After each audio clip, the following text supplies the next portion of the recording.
Hello everyone, my name is Lisa and I'm the Viet Vegan because I'm Vietnam vegan and I don't have an intro or an outro specifically filmed because I look like a potato. But you know what? You guys don't need that. You just need the food and obviously my beautiful voice.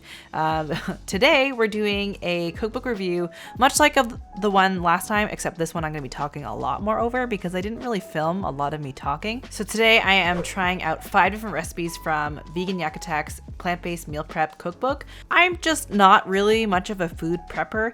I like making big batches of food, like one dish, and then I'll eat that over the next couple days because I'm lazy. And I feel like that's just like what generally most people do. They cook like for a large amount and they're like, oh wow, I need to eat this over several days. That's how I meal prep. But generally I can't eat the same thing multiple days in a row for like multiple meals. I have to have like variety in like 3 out of the 4 meals. I know it sounds high maintenance. It's just me, okay? I just can't do it. And I learned that even from this because I didn't do it. I made all the food and I didn't eat it. Not because they were bad, just because I just don't eat this way. So that's a me problem. But here I'm making the omelet situation. So I made first the eggy seasoning. So really it's kind of like 6 recipes because this is a separate recipe within the cookbook. The omelet is comprised of like soft tofu, chickpea flour, vegetable broth. Honestly, I was surprised because it's pretty good. I've made chickpea omelets before and they've been good, but they've never been quite really an omelet. They've just been kind of like an omelette-y shaped food. But this was surprisingly very eggy and I was very impressed. However, it was very difficult to maneuver. I think maybe technically I'm not quite as skilled as some other people, but maybe you can relate to that as well. But I mean, like I prepped all the ingredients, I prepped all the food properly, I believe. I just really struggled. You'll see that in a moment. I both did not like, but also liked this was all possible in a blender. I don't like cleaning the blender, but it was really easy to whip this up. And so, you know, this is the beginning of the hard part of this whole process. I regret using the cast iron pan. Maybe my cast iron isn't seasoned quite as well. I mean, I think it's seasoned well, but maybe not. And, you know, I struggled really hard here. Okay, let's not talk about why I'm in my pajamas. Okay, I'm making an omelet. It's morning, okay? Obviously, that was a technical error with my cast iron. It's seasoned properly, but you know, chickpea flour sometimes just doesn't behave even on nonstick pans, okay? The flavor is good. It does taste like chickpea omelet. It did brown up really nicely on the parts that did brown up though. Will it maybe? No, it's not gonna work. Flavor is nice. So I'm gonna try on a griddle and see how that works.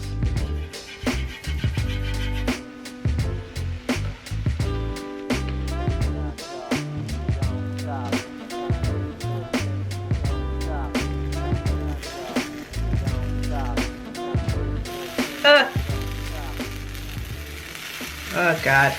Oh no. The edges are golden brown, like the bottom's golden brown. So I thought I should be flipping it.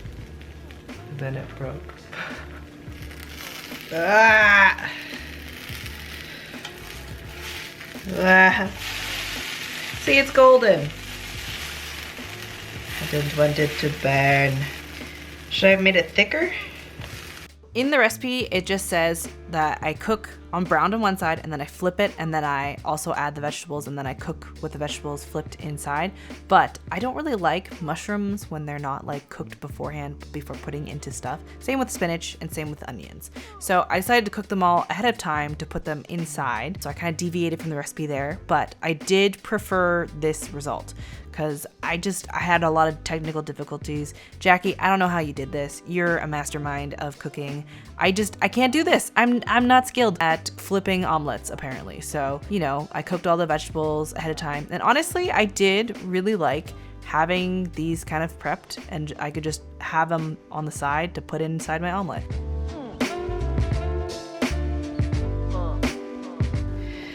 Man, I just want to flip this omelet and it's impossible.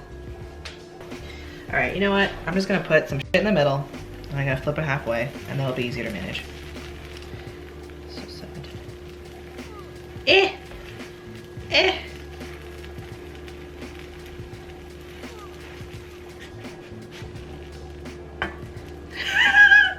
So yeah, recipe was a little difficult, but ultimately, surprisingly very delicious. So the next recipe that I'm working on here is the smoky sweet potato soup. I love soup. I love sweet potato. I love quinoa. So I figured I would freaking love this recipe. I think this is like my biggest barrier for like the amount of vegetables I eat.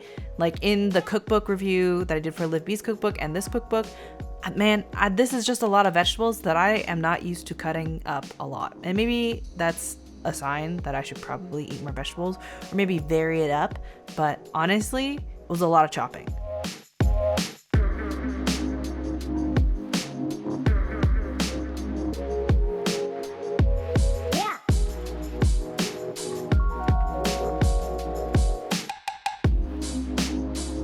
I would probably use way more spices. I don't find that this soup had enough of like a balance of flavor. I think it needed some sort of acidity. I added lime juice and hot sauce towards the end, and I found that the acidity level was way better in the end. I would definitely be using a lot of spices. I don't know. The sweet potato really absorbs a lot of the flavor just because it's so starchy. Have I mentioned how much I love my garlic press? My friend Robin gave me her second garlic press. I think I've added this to my Amazon shop if you want it. It has changed my life. I have been so staunchly anti garlic press for so long, and for valid reason, because I hate cleaning it. I still hate cleaning it, but man, it's worth it because the amount of garlic that I put in my food now is so great, and it involves way less chopping. Highly recommend that garlic press. It is a champion. So the only thing that I think I would do differently in this soup is that the recipe called for whole frozen spinach, and I think I would buy chopped frozen spinach next time because the texture of this soup, eating it was kind of weird because it would kind of like get stringy in certain bits because of the stem. I don't know. It wasn't the best, but I think I would just use chopped spinach instead and add some acidity. Otherwise, the flavor is good. It's a lot of vegetables. So I also kind of wanted to add some like more protein, maybe some lentils in there. I know the quinoa is supposed to be sort of like the protein, but I just feel like I could up the ante with the protein content, but maybe that's just me. So the next thing I am preparing is this pineapple. Now, I could have just bought canned pineapple. I also could have bought like the stuff they have in packages, like the pre-cut stuff, but I always get really angry because I feel like they waste so much pineapple. Cause like you mostly get the middle, and the middle's like, I'm allergic to like the middle part because it has like that flesh eating enzyme. But when you cut out like the outside, like that's like so much ripeness that you are cutting away. So I cut it like this, which is the way that my mom taught me how to cut it, which is kind of like on a diagonal. And that way you get all of the eyes out and so much delicious, juicy pineapple goodness. Oh my God, I love pineapple. I definitely am a little allergic to it, but it's worth it because it's so good. And this one was so ripe. Oh, yum. But yeah, the middle was like kind of hard and weird, so that's why I didn't cut out like a lot of it. But you know, it's still fine. It's still delicious.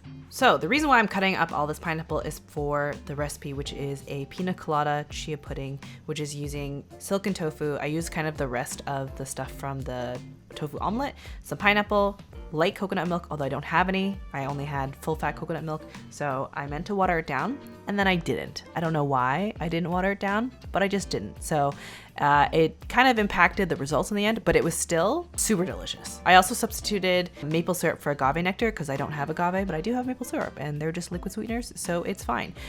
This used 130 grams of chia seeds, I think. I can't remember exactly. It was a lot of chia seeds, like a lot of chia seeds.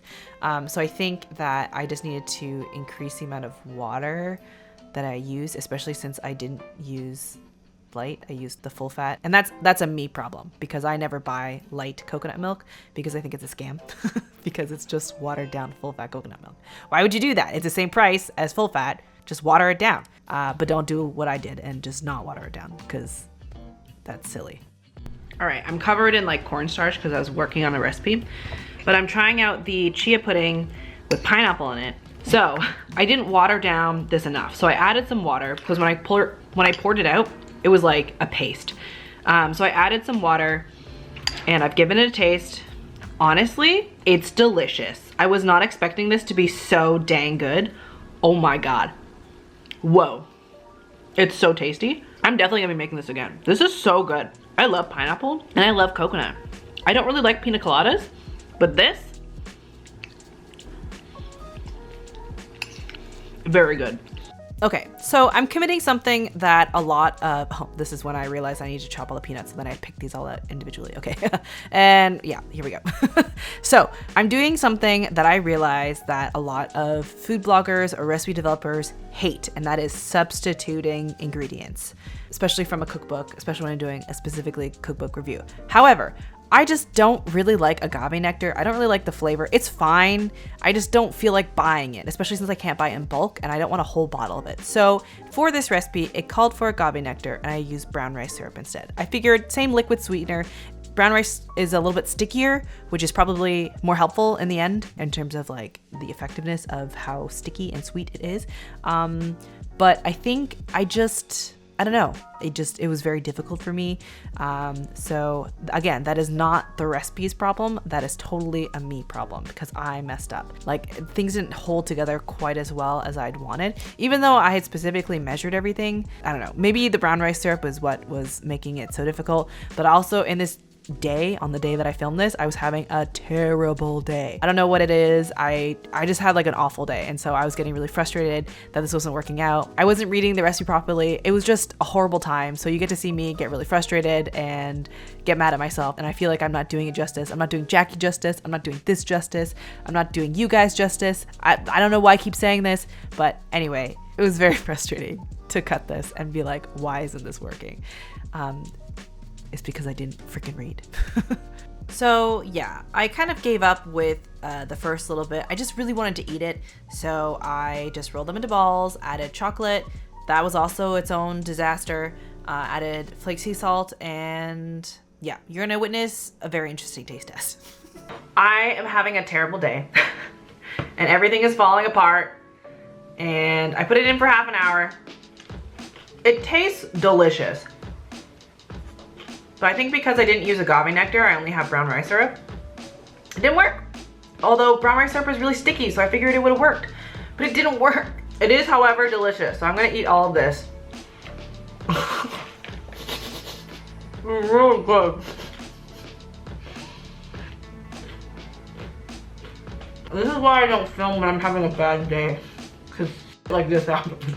I put them in the fridge for like maybe 20 minutes. The recipe said for at least 10 minutes. So I did 20. I figured that would be fine.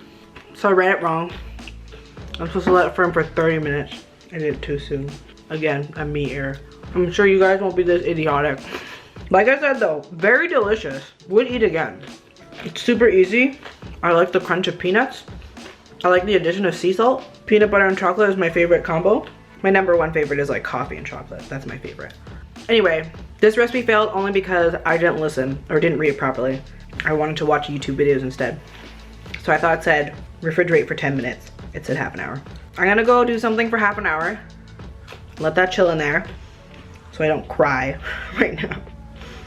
And I'll be back. So upon refrigerating for half an hour, actually I think this was like a day later, it cuts very easily. There's some parts that weren't totally stuck together. Again, I think it's because of the brown rice syrup thing. I don't really know. It mostly worked out. I actually ate these over the rest of like the few days. Very delicious. The ones that are all broken up, I put into a bowl and I just used a spoon and I ate it with chocolate drizzled on top with sea salt. No shame. I would recommend this recipe. If you have more patience than I do, then maybe you would have put the chocolate in like a piping bag, or if you would have melted it better. I don't really know. It turned into a hot mess, but it was delicious. All right, for the last meal that I'm trying, it is the Dilled chickpeas roasted, I think, with some potato wedges. Honestly, the flavor palette of this sounded really good to me when I picked out all the recipes, but I think that when I got to this point of making all the food and eating it, I wasn't feeling this kind of food, you know? I go through phases. Sometimes I think I just want noodles, I just want rice, mostly Asian food. Sometimes I want sandwiches, sometimes I only want Indian. I don't know what it is. I think at this time I was like in a really big dal plus grilled cheese naan time. Not Indian at all, but whatever. It was delicious. Anyway, I knew that I had to just finish these recipes so I could just finish this video.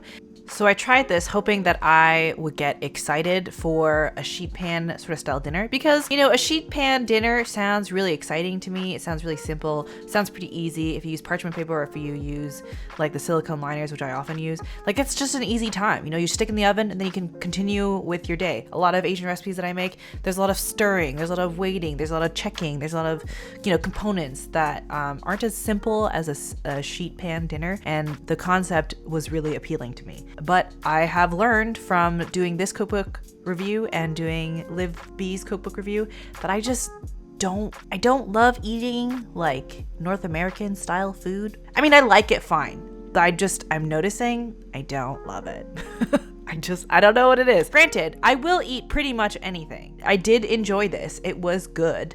I just prefer noodles. I prefer rice. I prefer curries. I don't know I love soup. I do. That's the one thing that I will pretty much eat in almost any form. I do love soup.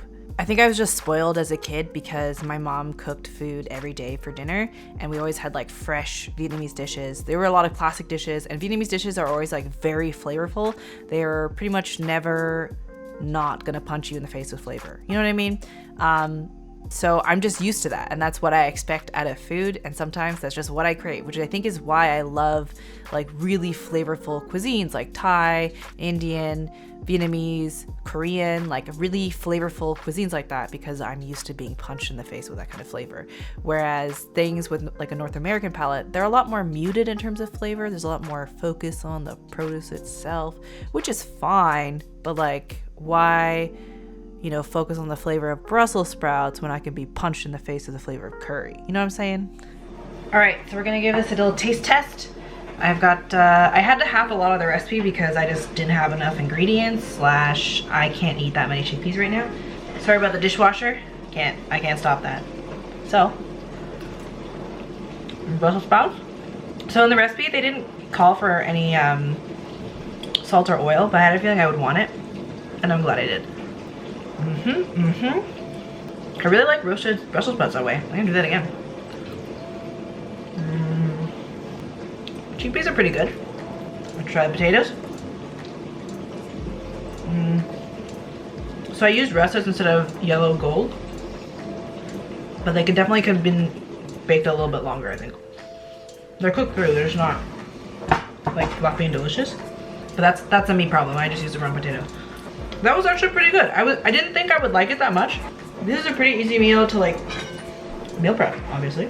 Because I look like a potato, I don't have an actual outro of my face of me talking. Here's the clip of me painfully drizzling. Is this drizzling? Smearing chocolate on top of these bars. Honestly, Jackie, I'm so sorry. I did you dirty with this. It's not cute. The picture of it, I managed to make that look cute. But yeah, I think I'm just really bad at this sort of situation. What I have learned from these two cookbook reviews is that I eat a very specific way and I don't deal well with following other people's recipes. I think I just don't like following other people's recipes because I just don't like doing what other people tell me to do. But that's a me problem. Honestly, if you're not stubborn like I am, these recipes will be very great for you. It was actually really cool to see the concept of Jackie's cookbook and sort of understanding like how she set up like a week of planning for a single person home or like a full family home. Or I do really like that her recipes are super vegetable based. There's a lot of like whole foods, which is nice. Vegan Yak Attack is an amazing food blog if you guys haven't checked her out already. She also has some videos on YouTube, but she mostly does recipe developing. So her photography is amazing. Her recipes are always pretty good. I've tried other recipes from her before, and even from the recipes that I've tried here where I have messed them up, even though I messed them up, they're still delicious, which just tells you that I'm wrong. And Jackie is great. So I'll leave the link to her cookbook down below in my Amazon shop. I highly would recommend this cookbook if this is how you like to eat. If you like meal prepping food and then having the same sort of like 3 or 4 dishes the entire week so that you don't have to worry about cooking, this is a great cookbook for you. Anyway, I really hope that you guys enjoyed this video. This is a little bit different from my last cookbook review. Let me know if you prefer a chill time with music or if you prefer me babbling on like this. Let me know in the comments down below. I will be only a little bit offended if you don't like me talking. Just kidding. but also not kidding. So thank you so much for watching. Subscribe for more. This will be my last cookbook review for a little while. I'm going to take a bit of a break because these are tiring to film and edit, and look forward to some Filipino recipes coming soon. Thank you, Jackie, for sending me your book via the digital copy, which is why you don't see a physical copy of it, because I only had it on my phone. It worked out really well. So thank you again, and I'll see you guys later. Have a great, delicious day. Bye.